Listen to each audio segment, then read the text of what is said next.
Hi guys, is everything okay? In this video, we will talk about the story of one of the most well-known figures in ancient history, the last queen of Egypt, Cleopatra. Let's go.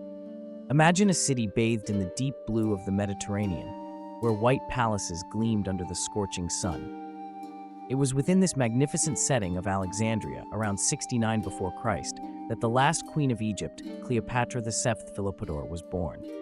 From an early age, her presence was impossible to ignore. Keen eyes, an insatiable curiosity, and a sharp tongue as precise as a warrior's blade. Cleopatra was a descendant of the Ptolemaic dynasty, a Greco-Macedonian family that had ruled Egypt for generations. Yet, she was far from just another royal.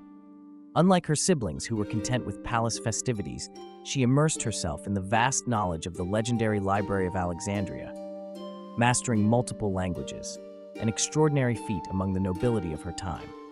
When she spoke, she commanded the attention of Greeks, Egyptians, and Romans alike, engaging them as an equal. But her influence extended beyond mere eloquence. It is said that her charisma alone could halt a war, and that is no exaggeration.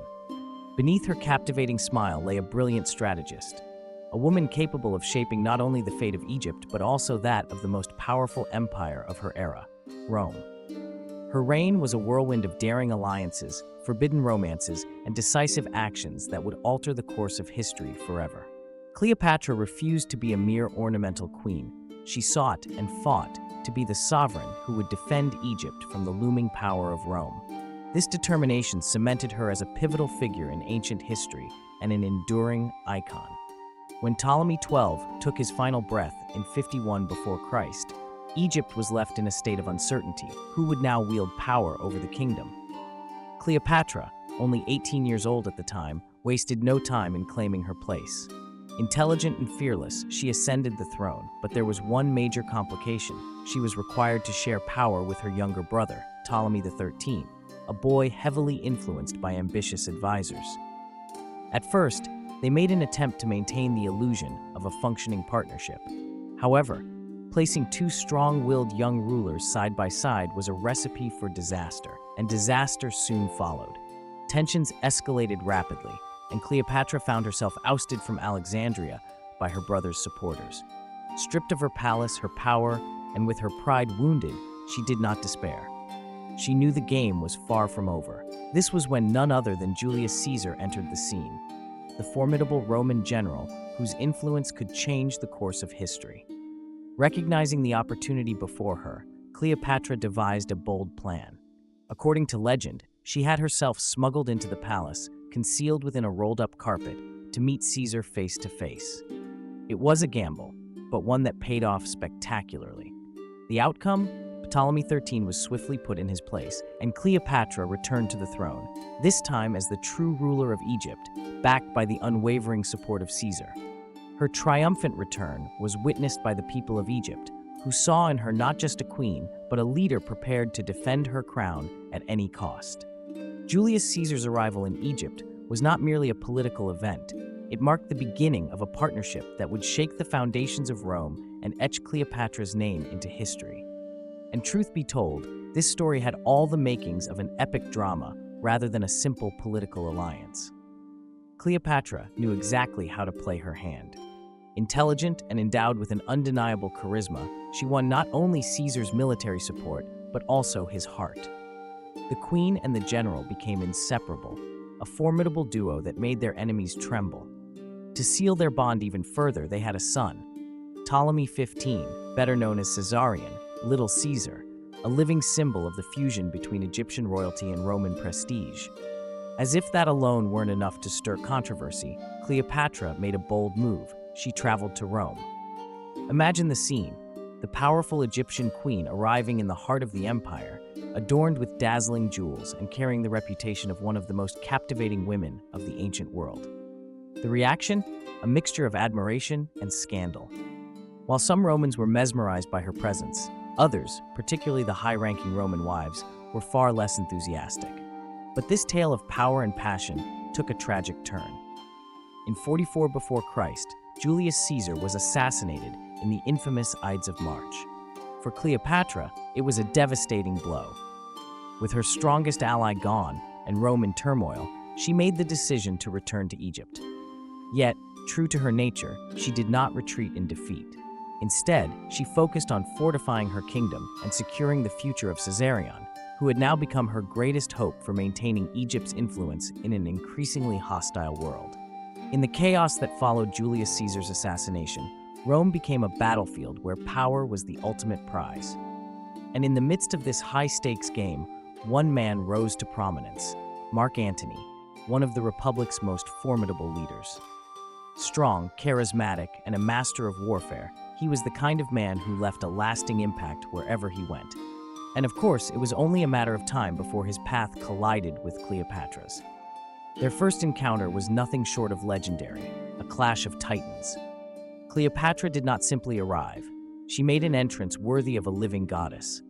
Draped in gold, bathed in exotic perfumes, and sailing in on a barge more fitting for a deity than a queen, she captivated everyone in sight.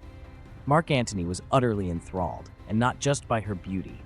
He understood that an alliance with the Queen of Egypt could be the key to securing his hold over Rome.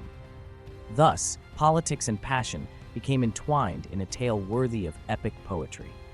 Their relationship was not merely a strategic maneuver, it was an all-consuming romance. Together, they had 3 children, twins Alexander Helios and Cleopatra Selene II, followed by their youngest, Ptolemy Philadelphus. Each of them symbolized a future in which Egypt and Rome could stand united, forging a new order in the ancient world. But as with all great stories, theirs was not without obstacles. From afar, Rome watched with suspicion. To many, the union between Cleopatra and Mark Antony was not a love story, but a direct threat, especially to Octavian, Antony's most powerful rival. While the couple reveled in lavish feasts and plotted ambitious plans for their kingdoms, a political storm was already gathering on the horizon.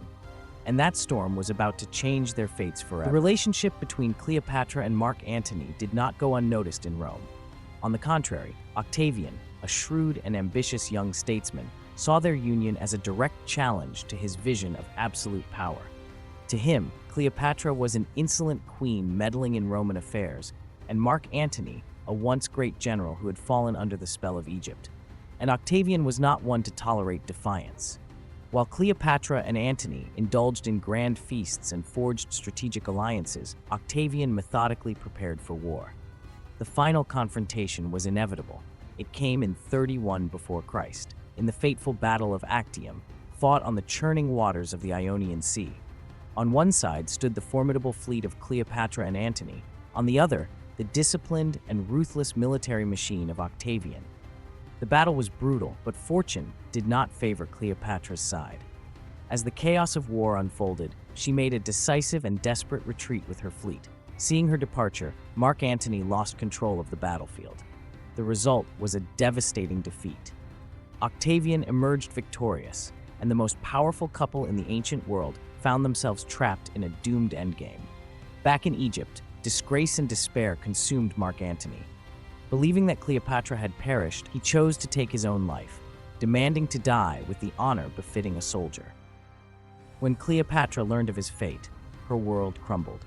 But if Octavian thought he would capture the Egyptian queen and parade her through the streets of Rome as a living trophy, he had gravely underestimated her resolve. Determined to shape her own destiny, Cleopatra orchestrated her final act. She would not be humiliated. Legend tells of a venomous asp smuggled into her chamber, delivering the fatal bite that sealed her fate. Others claim she used a hidden poison.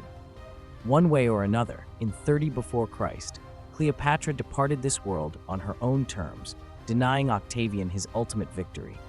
Thus ended the tale of Cleopatra and Mark Antony, not with a quiet surrender, but with a final, defiant cry that would echo through the ages. Cleopatra is remembered as a shrewd and visionary leader, one who skillfully navigated the treacherous currents of ancient politics. Her intelligence, ambition, and unyielding spirit made her a force to be reckoned with, not just in Egypt, but across the Roman world.